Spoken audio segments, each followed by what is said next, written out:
اور یوں معلوم ہوتا کہ کربلا، کوفہ اور دمشق کا ہر ذرہ آپ کی آواز کو دہرا رہا ہے کہ تم نواسائے رسول کے قتل کے داغ کو کیسے مٹاؤ گی، وہ نواسا جو جوانان جنت کا سردار تھا۔ جوں جوں یہ قافلہ آگے بڑھتا جاتا، حضرت زینب کی خود بھی آتش فشاں پہاڑ کی صورت اختیار کرتے جاتے۔ یہ بھی تاریخ کا ایک عجیب واقعہ ہے کہ ایک لوٹا ہوا قافلہ جس کے تمام مرد بجز ایک بیمار کے قتل کر دیے گئے تھے، شہید کر دیے گئے تھے،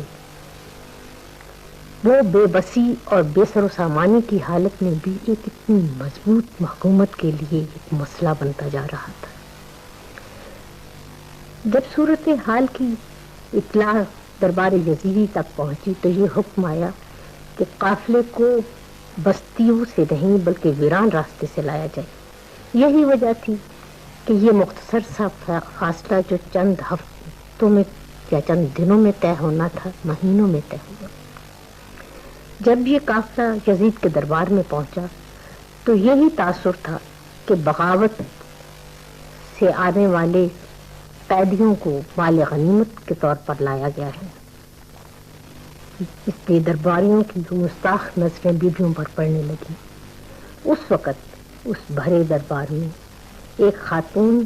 کی پھاٹ پشت پر بندھے ہوئے تھے نہایت وقار سے آگے بڑھیں اور جوں گویا ہوئی، جھکا لو اپنی نظروں کو کہ یہ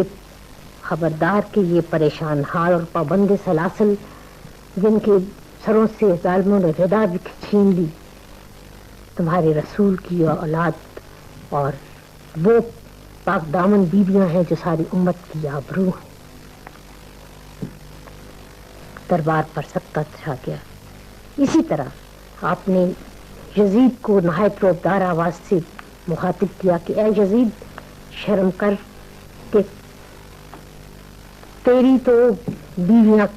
کیا لونڈیاں میں پردے میں رہیں اور شافع میشر کی آبرو یوں تیرے دربار میں بے ردا لائی جائے۔ دراصل اس سب معاملے میں حبیبی زینب نے جنگ کربلا کو نفسیاتی طور پر جیت لیا تھا۔ آپ نے مقصد